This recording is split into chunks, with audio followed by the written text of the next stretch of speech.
pemirsa, kembali Anda menyaksikan Halo Indonesia. Dan seperti biasa selama 1 jam ke depan kami akan menghadirkan beragam informasi menarik. Apa saja, Matt? Yang pastinya informasi terkini dan juga inspiratif sudah kami siapkan untuk Anda pemirsa. Di antaranya adalah berbagai fasilitas di Rusun Daan Mogot.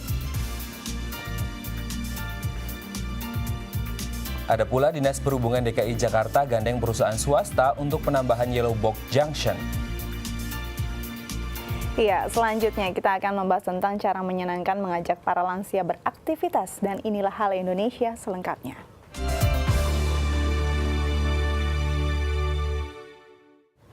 Rusunawa Daan Mogot yang terletak di Jalan Raya Daan Mogot, Jakarta Barat memberikan beragam fasilitas bagi warganya demi menunjang aktivitas mereka sehari-hari. Ya, fasilitas tersebut dinilai positif oleh para warganya. Lantas seperti apa fasilitas yang ada di sana? Berikut kami hadirkan liputannya untuk Anda. Pemprov DKI Jakarta memberikan beberapa fasilitas bagi warga Rusun, salah satunya di Rusunawa dan Mogot, Jakarta Barat untuk menunjang aktivitas mereka. Seperti apa fasilitas yang ada? Mari ikuti saya.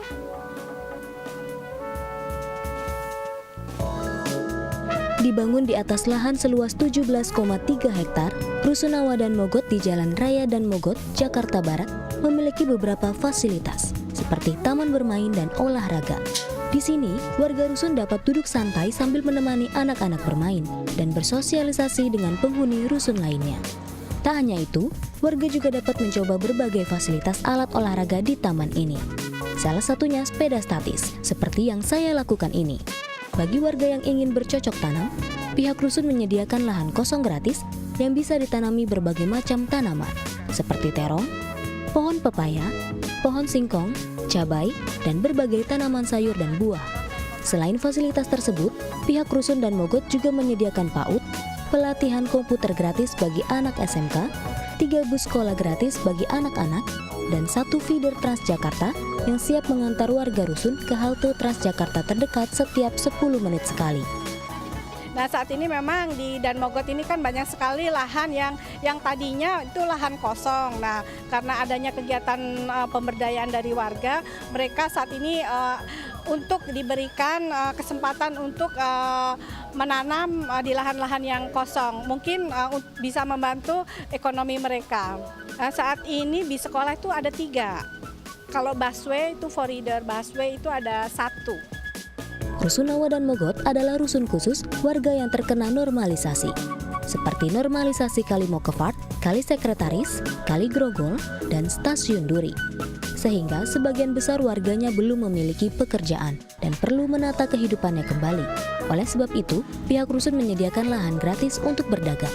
Berbagai jenis usaha yang dilakukan warga di lahan gratis ini antara lain berdagang makanan, toko bahan kue, hingga bengkel motor.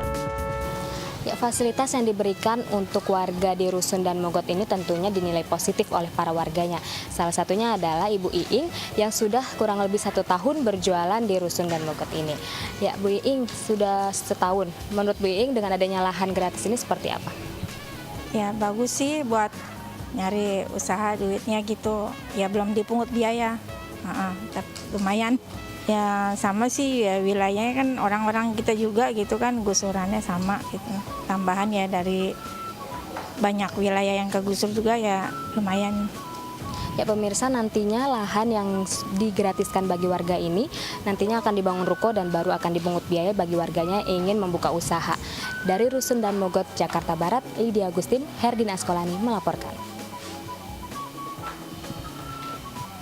Ya, untuk membekali warganya, Rusun Daan Mogot, Jakarta Barat bekerja sama dengan Pusat Pelatihan Kerja Daerah atau PPKD Jakarta Barat mengadakan pelatihan kecantikan di sebuah bus yang disulap menjadi salon. Ya, nantinya para peserta pelatihan akan mendapat sertifikat dan disalurkan ke beberapa salon.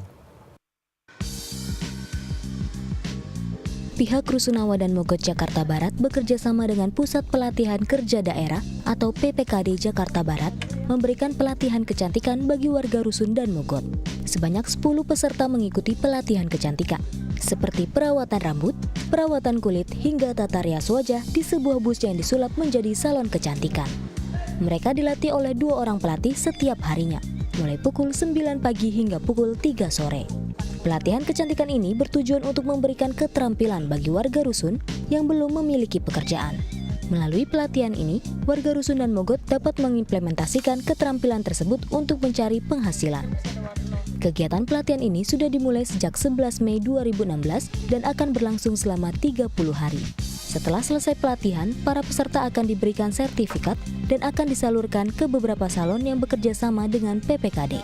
Dari rambut sampai pelajaran rambut dan kulit. Pelajaran rambut itu meliputi krimbat, rebonding, blow, pencucian rambut, pewarnaan. Nah, kalau untuk kulit sendiri kita belajarnya dari perawatan kulit wajah manual dengan alat listrik, lalu perawatan lalu make up sehari-hari, make up malam, dan juga manicure dan pedicure. Tujuannya itu ya kita untuk mencari skill ya, kemampuan, terus untuk memperdayakan kegiatan ibu-ibu yang lebih banyak di rumah ya. Darwati adalah salah satu peserta yang merasa senang dapat mengikuti pelatihan kecantikan ini. Rencananya Darwati akan membuka usaha salon kecantikan sendiri jika ada modal usaha. Namun jika tidak, ia akan bekerja di salon kecantikan yang berada di dekat Rusun dan Mogot. Ya membantu sekali sih, soalnya di sini kan buat mendapatkan uang itu buat membantu suami cari nafkah itu emang susah banget di sini. Kalau saya dulu di sono gampang, pendapatan kita dagang-dagang gampang, tapi kalau di sini susah. Lydia Agustin, Herdin Askolani, The ID. Baik, kita beralih ke informasi lainnya. Matt, kamu pernah perhatikan nggak keberadaan dari persegi panjang berwarna kuning yang biasa tuh tergambar di aspal perempatan jalan protokol? Pernah sih lihat, tapi sebenarnya belum tahu itu fungsinya seperti apa dan untuk apa sebenarnya. Belum tahu ya? Fungsinya. Sebenarnya banyak juga yang belum tahu. Nah, pemirsa juga mungkin banyak yang belum mengetahui marka jalan yang bernama Yellow Box Junction ini. Sebenarnya marka ini adalah daerah steril kendaraan yang dibuat untuk menghindari penumpukan kendaraan terutama di perempatan-perempatan jalan protokol. Seperti apa? Ini dia liputannya. Untuk menghindari penumpukan kendaraan di perempatan di jalan-jalan protokol ibu kota, pemerintah Provinsi DKI Jakarta melalui Dinas Perhubungan menerapkan marka jalan bernama Yellow Box Junction. Marka jalan yang diterapkan di Indonesia sejak tahun 2010 merupakan wilayah steril kendaraan yang menjadi batas larangan kendaraan melintas ketika masih terjadi penumpukan di dalam Yellow Box, meskipun lampu lalu lintas sudah menyala hijau. Yellow Box Junction ditempatkan di perempatan-perempatan besar yang padat dengan volume kendaraan, seperti di perempatan Sarinah, Harmoni, serta Pluit. Ya, kita melihat ada beberapa ya perempatan-perempatan yang kita anggap harus dipasang dengan yellow box. Yang pertama untuk memberikan hak pejalan kaki, yang kedua untuk menertibkan berlalu lintas. Petugas Dinas Perhubungan pun disiagakan di lokasi untuk mengarahkan serta melakukan sosialisasi penerapan Yellow Box Junction kepada para pengguna jalan. Pengguna jalan masih banyak yang belum mengetahui fungsi dari marka ini, sehingga kerap terjadi pelanggaran. Padahal, sanksi tilang dan denda Rp500.000 akan dibebankan kepada pengguna jalan yang melanggar marka Yellow Box Junction. Seperti sekarang ini sih banyak yang melanggar tuh, Mbak. Karena juga mereka orang juga mungkin sebagian mungkin ada yang tidak tahu dan tidak tahu menahu sepertinya, Mbak, seperti itu. Sanksi yang diberikan kalau dari kepala dinas kami itu memang kita tilang. Cuman kita tilang, kita ambil suratnya, kita serahkan kepada pihak polisian untuk diprosesnya. Nah, pemirsa, bagaimana dengan Anda? Sudahkah Anda menyadari keberadaan dari Yellow Box Junction dan menaati marka jalan yang satu ini? Jangan sampai Anda terkena sanksi tilang karena melintasi Yellow Box Junction sebelum kendaraan dari arah lain keluar dari Yellow Box Junction. Dari kawasan Sarinah, Jakarta Pusat, Ferawati, Topan Iskandar, DAI TV. Iya, sebagian besar pengguna jalan ternyata masih belum mengetahui keberadaan dan fungsi dari Yellow Box Junction yang kerap dijumpai di jalan-jalan protokol. Ya, mereka mengaku belum pernah mendengar sosialisasi mengenai Yellow Box Junction dan tidak mengetahui sistem penerapan dari marka jalan yang satu ini. Sosialisasi mengenai keberadaan dan fungsi dari Yellow Box Junction di jalan protokol ibu kota nampaknya masih belum rata. Dinas Perhubungan DKI Jakarta sudah melakukan sosialisasi. Salah satunya melalui pemasangan pengeras suara di setiap lampu merah di perempatan Sarinah. Di traffic light Sarinah, di depan Anda ada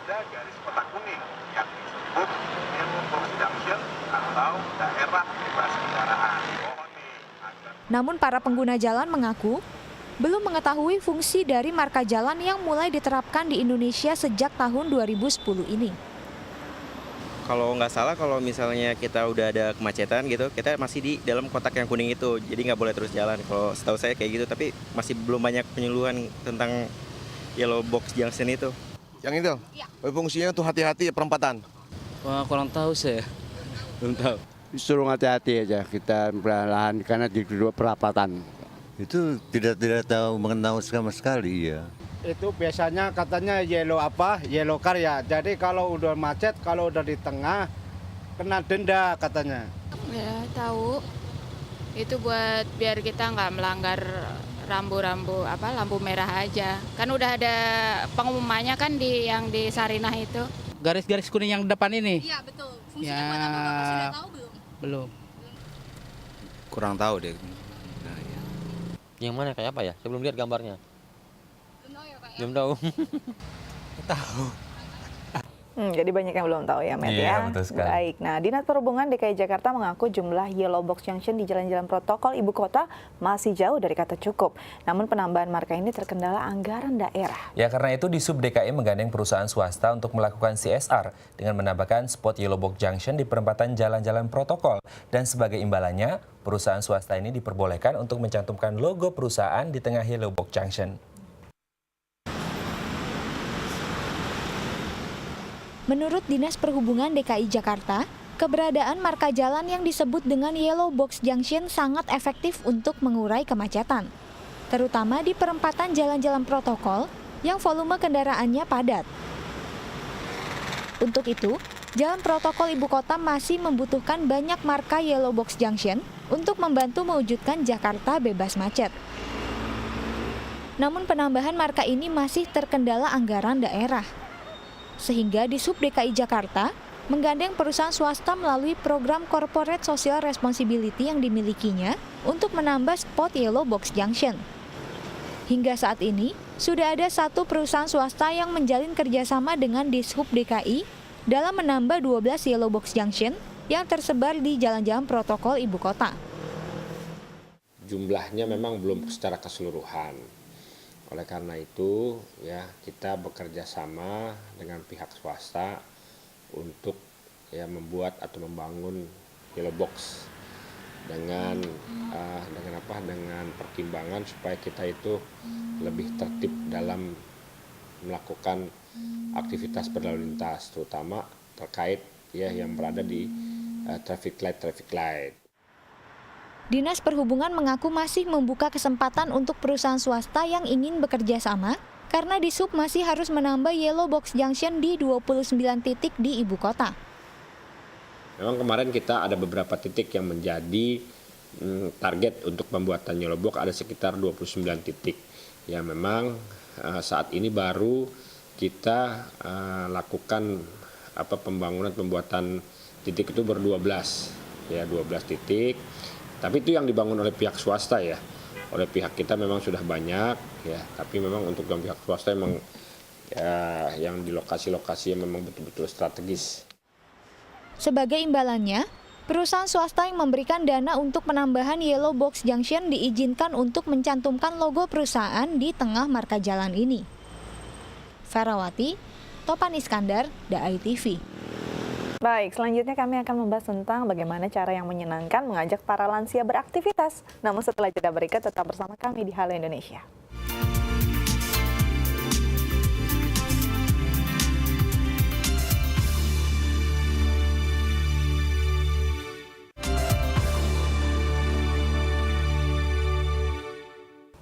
Baik, Anda masih bersama kami di Halo Indonesia dan dalam segmen bincang kali ini kita akan membahas tentang aktivitas di usia senja. Biasanya Dika dan juga pemirsa ini kalau sudah memasuki usia senja atau biasa dikenal dengan lansia, ini banyak kemudian berpikir hanya tinggal di rumah, mengasuh cucu, ya kegiatan-kegiatan menyulam dan lain sebagainya. Padahal sebenarnya mereka banyak yang bisa melakukan aktivitas yang jauh lebih produktif. Betul, mungkin ini karena alasannya kondisi fisik mereka juga mulai menurun. Apalagi mungkin secara psikologis mereka juga kadang-kadang merasa ditinggal karena sendiri dan banyak hal yang tidak bisa lagi mereka lakukan. Oke, mungkin beda dengan satu ini ya, karena narasumber kita hari ini mempunyai sebuah daycare untuk lansia, memang membuat para lansia ini menjadi jauh lebih produktif. Nah, untuk membahasnya telah hadir bersama kami di studio Halo Indonesia, Insinyur Peter Simanjuntak selaku pemilik Global Ihsan Mandiri. Namun sebelum kita berbincang lebih lanjut tentang bagaimana kemudian asiknya beraktivitas bersama para lansia, kita saksikan dulu tayangan berikut. Menurut Organisasi Kesehatan Dunia WHO, seseorang disebut lanjut usia jika telah berumur 60-74 tahun. Pada usia inilah, seseorang mengalami perubahan, baik secara mental maupun fisik. Hal ini disebabkan oleh kemunduran sel-sel tubuh, sehingga fungsi dan daya tahan tubuh menurun. Menurunnya kemampuan mental dan fisik berdampak pada pola hidup yang dijalani para lansia, seperti kurangnya aktivitas fisik, kurangnya asupan makanan yang berdampak pada menurunnya kualitas kesehatan. Klub Ihsan Mandiri yang berlokasi di Tangerang, Banten menyediakan tempat perawatan bagi lansia. Di sini mereka dirawat dan dijaga dengan baik. Tidak hanya itu, di tempat ini para pengurusnya juga mengajak para lansia bersosialisasi dengan orang lain dan mengikuti beragam aktivitas yang tak hanya menghibur, namun juga baik untuk kesehatan. Dengan adanya tempat yang memberikan perawatan bagi lansia, bisa menjadi sarana bagi mereka untuk bisa menikmati hari tua dengan bahagia dan tetap bisa bersosialisasi dengan sesama. Menyenangkan ya, menari-nari, bermain bola, dan mereka dirawat dengan sangat baik. Ya betul sekali, karena memang walaupun sudah lansia tapi kesehatan harus dijaga. Karena memang ya benar sih, kesehatan tidak berarti segala-galanya, tapi tanpa kesehatan juga segalanya tidak berarti. Kamu ya. selalu bagus filosofinya ya. Oke, kita langsung sapa Pak Peter. Halo Pak Peter, apa kabar? Selamat datang di Halo Indonesia. Selamat pagi. Selamat pagi. Datang di Halo Indonesia. Oke, Pak Peter, ini Global Ihsan Mandiri. Sebenarnya apakah sama dengan ya penitipan panti jompo pada umumnya atau ada yang berbeda nih dari Ihsan Mandiri? Sebetulnya Global Ihsan Mandiri itu pada awalnya kita siapkan untuk service home care, home visits. Untuk menyediakan perawat lansia, mendampingi lansia di rumah. Tapi pada perjalanannya kita akhirnya berkembang. Sehingga kita mempunyai suatu klub yang dinamakan Klub Ihsan Mandiri. Memang di sini mulanya dari semacam klub dan berkembang lagi ke arah daycare. Gitu. Ini apa yang mendasari akhirnya untuk coba memberikan pelayanan yang terbaik untuk para lansia? Apakah memang fenomenanya banyak lansia akhirnya hanya berdiam diri di rumah, bahkan mereka kurang perhatian? Jadi saya melihat pada orang tua saya, ketika orang tua saya kebetulan sudah 86 tahun. Ketika anak-anaknya tidak ada yang berkumpul dengan dia, maka dia akhirnya mempunyai aktivitas yang sedikit terganggu karena tidak ada teman mengobrol, tidak ada teman ini, akhirnya merasa sepi. Memang kebetulan ada beberapa komunitas yang mempunyai seperti komunitas gereja, mempunyai klub yang begini juga, tapi kira-kira 1 bulan sekali. Nah, untuk mendasari itu kita melihat rasanya ada kemungkinan opportunity untuk membawa mereka menjadi satu klub di mana mereka bisa menambah semangat sehingga membuat mereka quality of life-nya naik. Itu yang mendasari situ, sehingga orang-orang yang seperti lansia-lansia ini bisa bersosialisasi, bisa beraktivitas, bisa berkomunikasi, sehingga dia tidak merasakan kebosanan.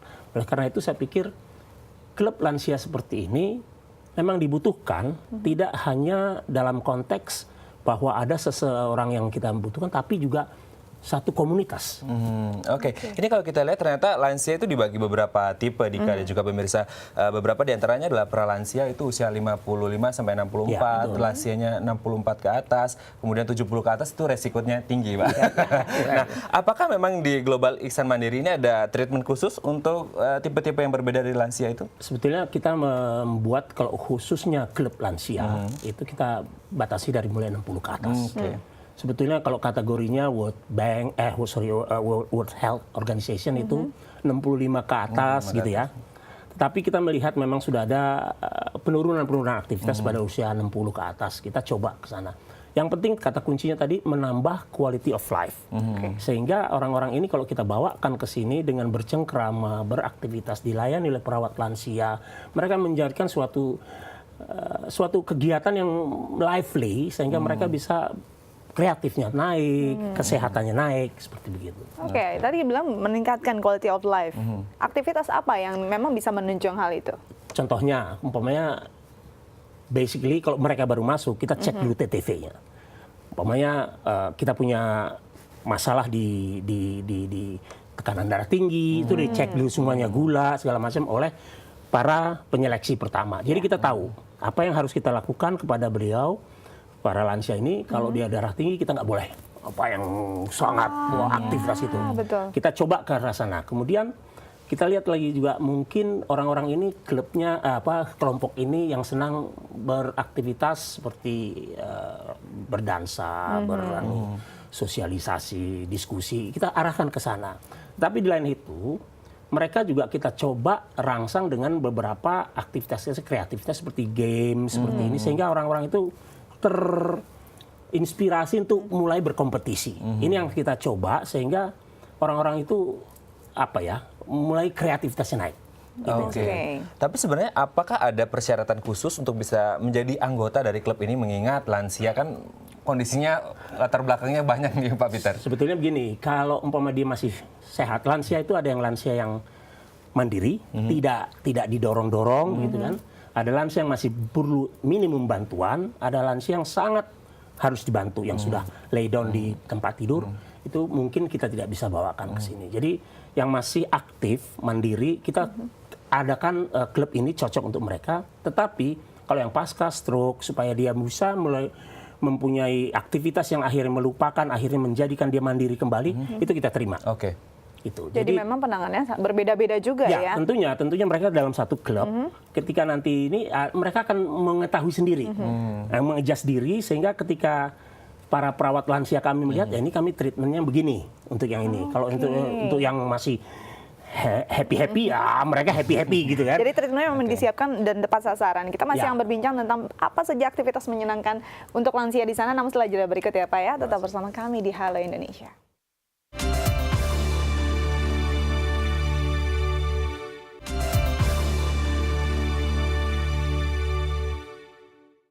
Baik, ada masih bersama kami di Bincang Halo Indonesia, dan kalau kita berbicara tentang lansia, ini memang lansia kalau menurut Undang-Undang Pasal 1 Ayat 2 Nomor 13 tahun 98 bahwa memang lansia ini 60 tahun ke atas. Dan kalau kita berbicara tentang fisik 60 tahun ke atas, ini memang dari kemampuan jaringannya atau kalau bahasa biologisnya itu ada stem cell atau sel puncanya sudah tidak bereproduksi, sehingga akhirnya banyak yang kemudian terkena penyakit degeneratif. Nah, memang ya ini manusiawi lah seperti itu. Nah, kemudian yang menjadi pertanyaan dengan risiko yang luar biasa tinggi ini, apakah teman-teman di Global Ihsan Mandiri ini juga ada perawatan khusus atau kemudian ada suster atau perawat yang memang merawat teman-teman lansia di sana? Kita tanyakan langsung. Nah, ini yang kita ingin tanyakan. Tantangannya dengan kondisi lansia yang memang sudah menurun secara fisik, bahkan secara psikis mereka juga merasa sendiri, sudah ditinggalkan. Nah, ini kan ada tantangan tersendiri. Ya, memang dalam hal ini ada beberapa aktivitas yang kita berikan. Yaitu aktivitas bio dalam arti kata aktivitas body, aktivitas psiko, aktivitas psikis, terus aktivitas spiritual, dan aktivitas sosial. Kita coba bawakan ini dalam satu gabungan sehingga mereka terisi apa kebutuhan masing-masing.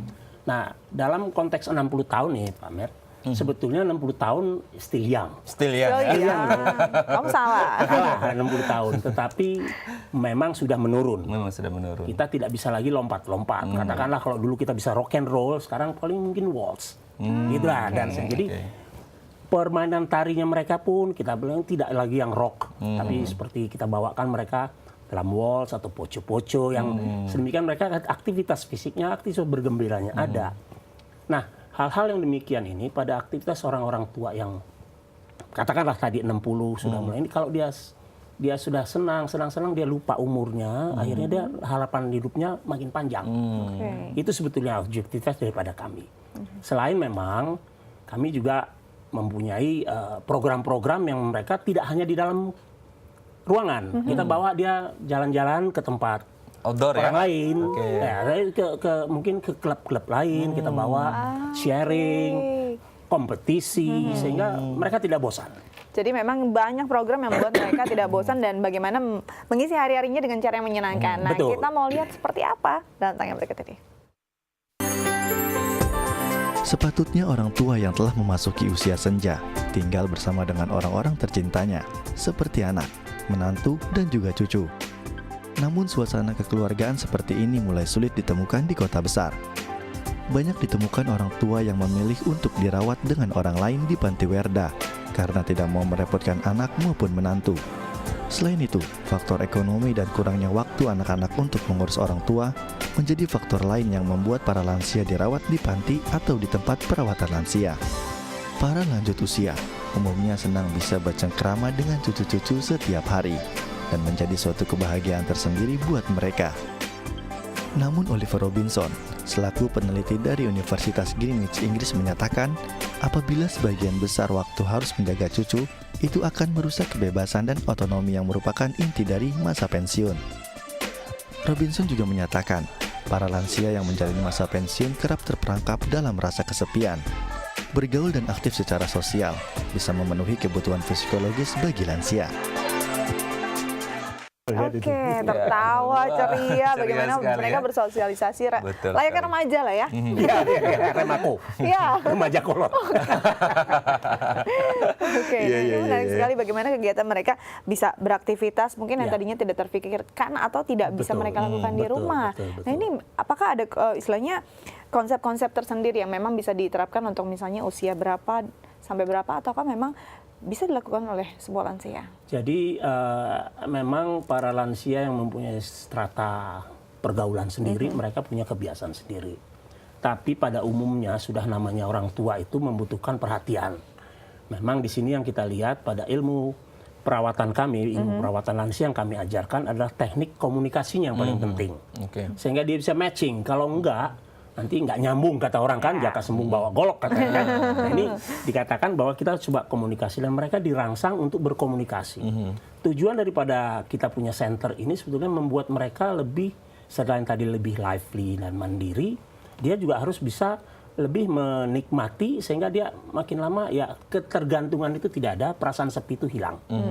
Memang program-program yang harus dilakukan seperti yang saya katakan tadi di dalam maupun di luar, itu kita gabungkan. Nah, masalah yang akan timbul adalah ketika dia di rumah sendiri. Ini siapa yang ngatur?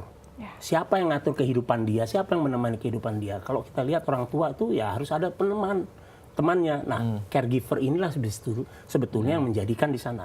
Jangan pembantu. Perbedaan kita antara caregiver sama pembantu ini sekarang masih rancu. Jadi dikatakan kalau yang perawat lansia atau caregiver ini adalah setaraf dengan pembantu, itu beda. Beda ya. Jadi itu yang saya katakan tadi, ada strata-stratanya sendiri. Mungkin tadi dikatakan tidak semua orang yang sanggup membayar. Oke, kalau nggak sanggup membayar, memberikan orang tuanya semacam perawat lansia, ya mereka bergabunglah dalam klub. Karena dia dapatkan suatu kegiatan. Saya pikir ini baik. Oke, ini kalau kita melihat tadi aktivitasnya sangat menyenangkan sekali ya, dengan umur yang 60 tahun ke atas. Tapi sudah pernah menanyakan nggak sih Pak feedback dari mereka sendiri, apakah ada perbedaan, terutama kalau kita berbicara masalah saraf motorik. Mereka bisa di rumah hanya ya di kursi goyang atau nonton TV, tapi sekarang ada aktivitas menari dan lain sebagainya. Adakah perbedaan yang nyata di situ? Ada beberapa yang mereka merasakan sangat senang, terutama bisa bergabung untuk berdansa. Nah, mereka mulai dansa. Saya sendiri diajak dansa. Wis, tunggu dulu nih, saya yang ke planting atau ini yang ke planting nanti. Kemudian mereka juga merasakan kerinduan untuk datang ke komunitas ini. Jadi kalau pada jamnya, kadang-kadang mereka 2 kali seminggu, jam segini ditentukan mereka sudah siap tuh. Udah rapi-rapi, udah cantik-cantik, dijemput. Nah, kalau telat jemputan mereka bisa marah. Oh ya. Kayak begitu. Karena ingin datang. Karena harus datang. Udah kawan-kawannya udah berkumpul katanya. Jadi seperti itu. Ada beberapa aktivitas lagi yang mereka sangat rutin mau. Umpamanya cuci kaki kita ini dengan syarafnya seperti refleksologi, tapi di dalam air tuh. Pokoknya begitu masuk mereka suka sekali. Begitu selesai dia rasanya segar. Jadi ada kegiatan-kegiatan yang mereka merasa segar, mereka happy. Seperti itu yang akhirnya mereka terasa makin senang. Dan kalau ketemu saya kemarin, Pak Peter, ayo berfoto-foto, ayo. Wah, ini saya jadi muda di antara Jadi primadona. Iya, benar. Wow, luar biasa. Ini tadi kalau kita lihat mereka banyak hal yang mereka senangi. Banyak hal, apalagi bisa refleksi, relax. Nah, kemajuan apa sih yang sudah mereka dapatkan selama di klub? Dibahas nanti ya Pak ya? Setelah jeda berikut tetap bersama kami di Halo Indonesia.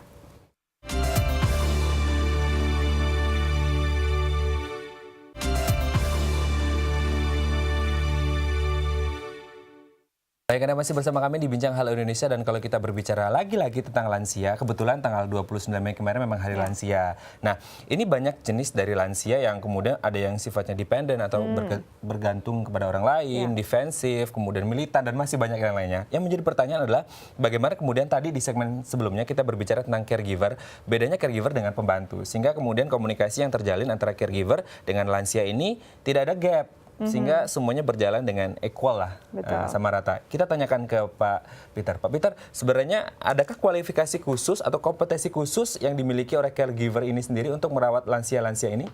Sebetulnya di Indonesia kualifikasi caregiver ini sangat baru. Mereka mengatakan perawat lansia biasanya diambil dari para pembantu. Pembantu dengan dikatakanlah, udahlah, you take care ibu saya ya, tapi tidak dibekali oleh ilmu-ilmu.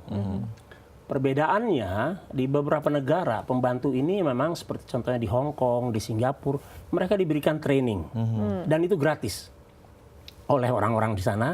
Mungkin ada subsidi kalaupun tidak gratis. Di Indonesia belum ada, sehingga mereka dilatih oleh yayasan-yayasan yang tadi penyalur pembantu, dididiklah sedikit-sedikit menjadi dia katakanlah sudah bisa di perawat lansia. Tetapi itu tidak segampang itu. Kami mempunyai kebetulan asosiasi kami adalah untuk di bidang pendidikan juga, Stikes IMC Bintaro, melakukan suatu training yang sejumlah dengan 253 jam total, yang kira-kira 1 semester kalau reguler, kalau dipadatkan sekitar 2 bulan, itu full untuk bagaimana menghandle orang tua dengan baik.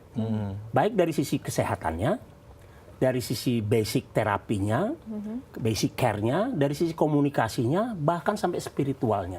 Nah, ini memang kan kalau dibandingkan pembantu nggak ada sekolahnya kan, dan mereka SMP. Kalau kita coba sekarang mempersyaratkan adalah SMK, SMU atau SMK, sehingga mereka punya intelektualitas yang tinggi. Dan kita harapkan kalau dia sudah dari SMK itu memang sudah ingin melayani orang. Kalau SMU kan masih bayangannya macam-macam ya, mau jadi dokter, mau jadi apa segala. Kalau SMK udah jelas dia mau ke petugas kesehatan. Perbedaannya antara pembantu dengan caregiver ini, selain pendidikannya, sudah misinya memang berbeda. Kalau memang dia caregiver ini dianggap dia memang berangkat dari SMK yang memang harus sana, dia sudah tahu misinya. Nah, ketika pembantu kita angkatkan ke situ, Pak Met, ini memang ada ironis di sini. Saya mau bayar berapa sih pembantu? Itu poinnya. Kok saya mau bayar lebih mahal? Tetapi orang harus tahu, profesi ini adalah menjamin orang tua Anda itu lebih aman dibandingkan hanya membayar seorang pembantu. Karena memang fokusnya ke sana. Nah, komplikasinya memang orang-orang di dalam rumah tangga kita ada pembantu, ada caregiver, mereka menjadi bersaing. Karena di orang pembantu mungkin sudah lama ada di situ, caregiver kami kan, kalau umpamanya caregiver kami atau caregiver kawan-kawan penyedia caregiver lainnya datang ke situ menjadi orang asing yang baru masuk. Nah, ini terjadi persaingan. Nah, ini terjadi suatu di dalam rumah tangga pasti adalah clash-clash begitu, sehingga akhirnya ya si pembantu ini merasa dia punya teritori yang terganggu. Nah, di sini akhirnya tugas daripada caregiver kadang-kadang terganggu. Nah, di dalam hal ini setiap kali kami mengatakan, oke, caregiver is not a maid. Caregiver is the people who will take care of your parents atau siapapun yang giving a good care. Ini harus kita kasih tahu. Jadi kalau dia katakanlah orang itu yang berkebutuhan didorong ataupun diturunkan atau disulangin, dia dengan cara the right way. Dan dengan juga memang sudah diberi pendidikan dan betul. Jadi alat-alatnya pun tepat, tepat. Nah, kalaupun dia sudah yang sudah masih bisa diajak berkomunikasi jalan, ya kita jalan aja. Gitu. Oke, ini kayaknya masih banyak sebenarnya yang harus dikupas, bahwa masalah lansia itu masalah bersama ya, bukan hanya masalah anak atau cucunya saja. Iya punya. Iya. Salah nanti. Kita akan kupas lebih lanjut lain waktu ya. Terima kasih untuk kehadirannya. Sukses dan salam untuk opa-oma di sana ya. Baik, pemirsa, kita masih punya banyak sekali informasi menarik, tetap bersama kami di Halo Indonesia.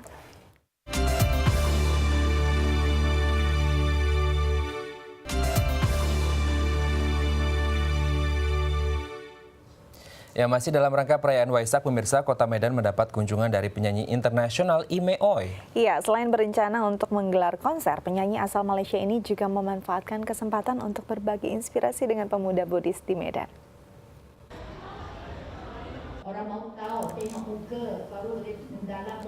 Ya, di sela-sela turnya yang bertema World Tour Dharma Concert 2016 di Medan, musisi internasional Ime Oi memanfaatkan kesempatan untuk sharing dengan para pemuda Buddhis di Medan. Lebih kurang 200-an pemuda Buddhis hadir dalam sharing yang bertajuk Spirit of Dharma ini. Ime Oi memotivasi para pemuda untuk berkarya hingga ke kancah internasional. Dalam sharing ini, ia menceritakan perjalanan karirnya menjadi penyanyi rohani hingga mencapai internasional. Ime Oi sendiri sudah belasan tahun berkiprah di dunia musik rohani Buddha. Chain of Metta merupakan karya pertama Ime yang banyak membantu jiwa yang membutuhkan ketenangan, inspirasi, dan juga membangkitkan pencerahan di dalam diri setiap orang. Tur Ime Oi di Kota Medan yang digelar oleh Sarjana dan Profesional Buddhis Indonesia atau SIDI ini akan diakhiri dengan konser Sound of Wisdom di Gedung Selekta Medan pada 4 Juni mendatang.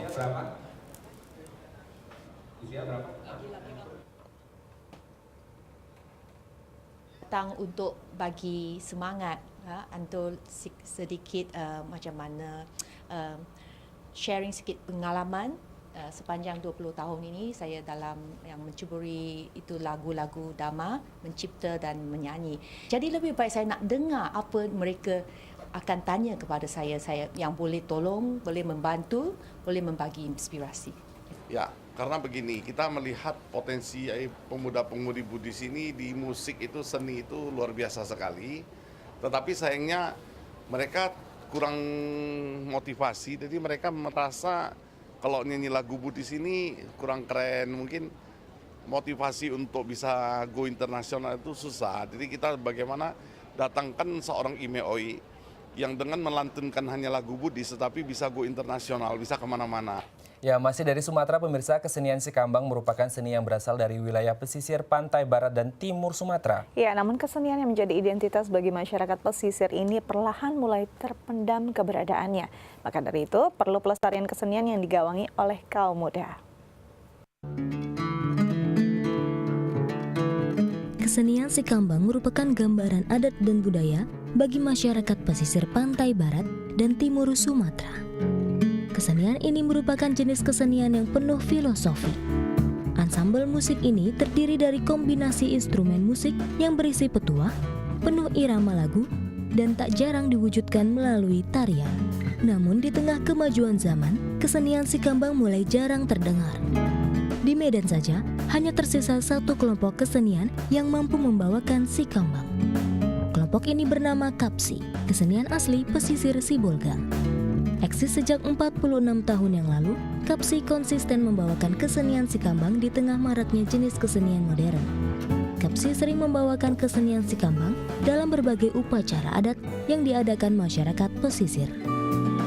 Musik, gerak tari, serta senandung dan pantun merupakan bagian yang tak terpisahkan dari kesenian Sikambang. Yang unik dari kesenian ini adalah nyanyian berisi nasihat, sindiran, juga luapan kasih sayang.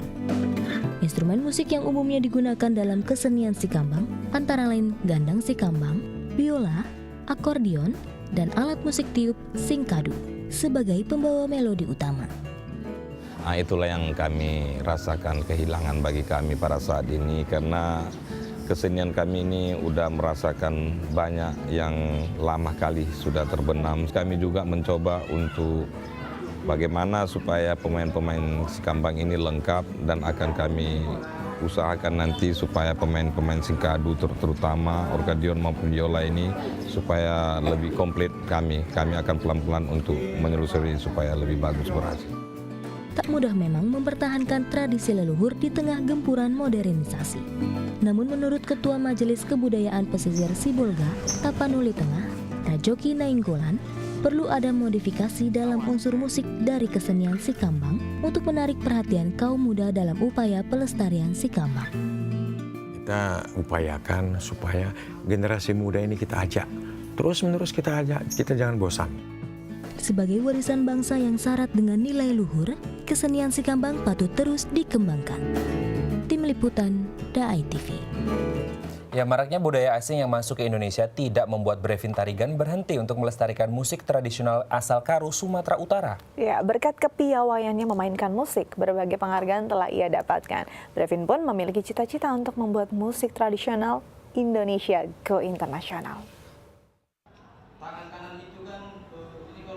Brevin Tarigan, salah seorang pelestari musik tradisional Indonesia, khususnya musik tradisional Karo, Sumatera Utara.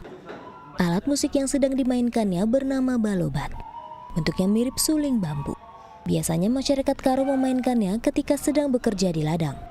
Namun kini, mayoritas anak muda di Sumatera Utara lebih suka memainkan alat musik modern karena dianggap lebih modern. Menjembatani itu, Brevin Tarigan berusaha memadukan alat musik tradisional dengan musik modern. Ia juga berinovasi dalam memainkan musik tradisional agar tidak kalah dari musik modern. Ya, saya pribadi ingin menunjukkan kalau musik tradisi itu sebenarnya juga bisa kita buat macam-macam seperti itu ya. Karena ada kecenderungan ketika beberapa musisi atau seniman ketika membuat musik itu selalu terkontaminasi dengan apa yang disebut dengan akord gitu. Di sini saya coba hilangkan kontaminasi akord itu, bahwasanya kulcapi yang hanya 2 senar juga bisa dijadikan melodi dan akord. Brevin selalu aktif dalam berbagai kegiatan kesenian. Tahun 2013, ia dipercaya sebagai penata musik dalam acara pembinaan kesenian perfilman di Surabaya. Puncaknya pada tahun 2014, Brevin dapat bermain kulcapi bersama 8 seniman lain dari berbagai negara. Kecintaannya terhadap musik tradisional Karo selain diwujudkan dengan menjadi pengajar di Fakultas Bahasa dan Seni di Universitas Negeri Medan, rumahnya pun menjadi tempat berlatih musik Karo bersama teman-temannya. Belajar musik khas Karo telah dilakukannya sejak usia 11 tahun. Dari ayahnya yang juga seorang seniman musik Karo. Brevin bercita-cita ingin menginspirasi banyak anak muda agar mau mempelajari budaya tradisional Indonesia, sehingga budaya Indonesia bisa dikenal lebih luas. Tim Liputan, The ITV.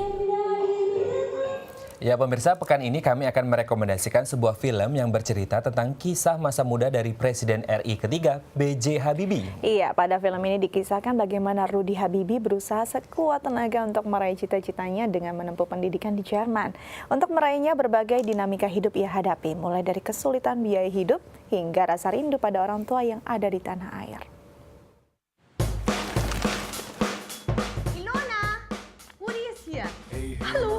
Halo. Baharudin Yusuf Habib. Manen Mekrudi. Film Rudy Habibie yang diperankan Reza Rahardian adalah film prequel bercerita tentang sosok B.J. Habibie semasa belajar di Jerman. Kalau saya berikan rahasia, kamu juga belum tentu bisa mempraktikannya kan? Jaminannya apa? Saya jaminan. Rudy Habibie sangat ingin membuat pesawat untuk bisa memenuhi salah satu pesan almarhum ayahnya, yaitu menjadi mata air yang bisa berguna dan bermanfaat bagi orang banyak.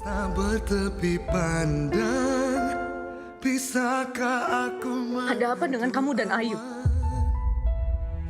Untuk mewujudkan impian itu, Rudy hidup dalam kondisi yang sangat terbatas, serta selalu diliputi dengan perasaan rindu rumah dan tanah air. Tapi disinilah Rudy belajar mengenai arti persahabatan, cinta, dan juga sebuah pengkhianatan. Serius dengan anak saya. Apa Nona bersedia pindah ke Indonesia dan menjadi Islam? Islam doesn't only belong to your country. Dia akan kuatkan Mami pesawat. Untuk Mami. Ya. Untuk Indonesia.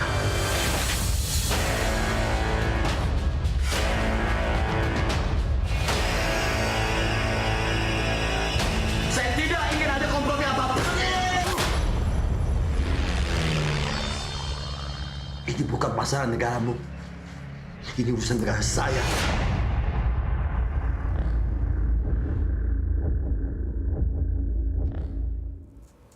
Ya pemirsa, berikut ini perakiraan cuaca untuk sejumlah kota besar di Indonesia.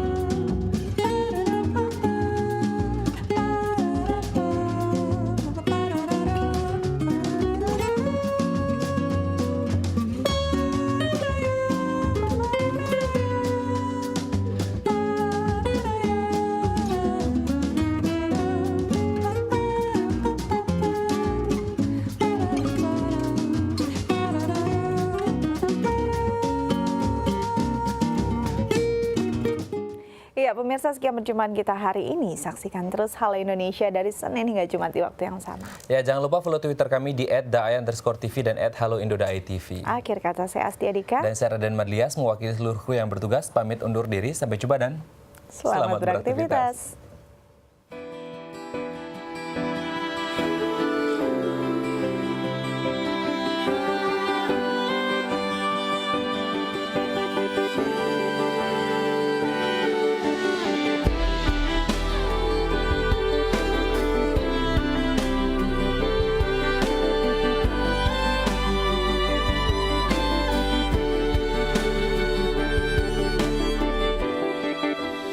Come up to meet you, tell you I'm sorry. You don't know how lovely you are. I had to find you, tell you I need you, tell you I set you apart. Tell me your secrets, ask me your questions. Oh, let's go back to the start.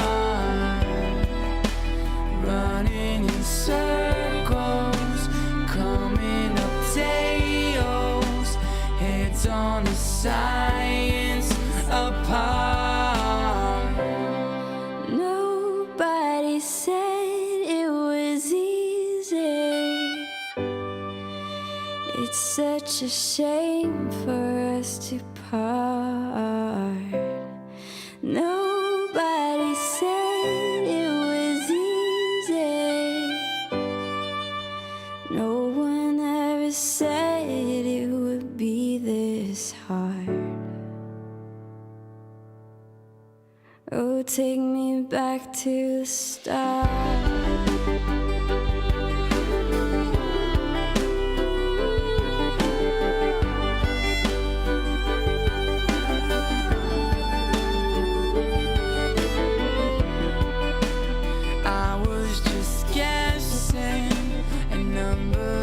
Figures pulling the puzzles apart. Questions of science, science in progress. Do not speak as loud as my heart.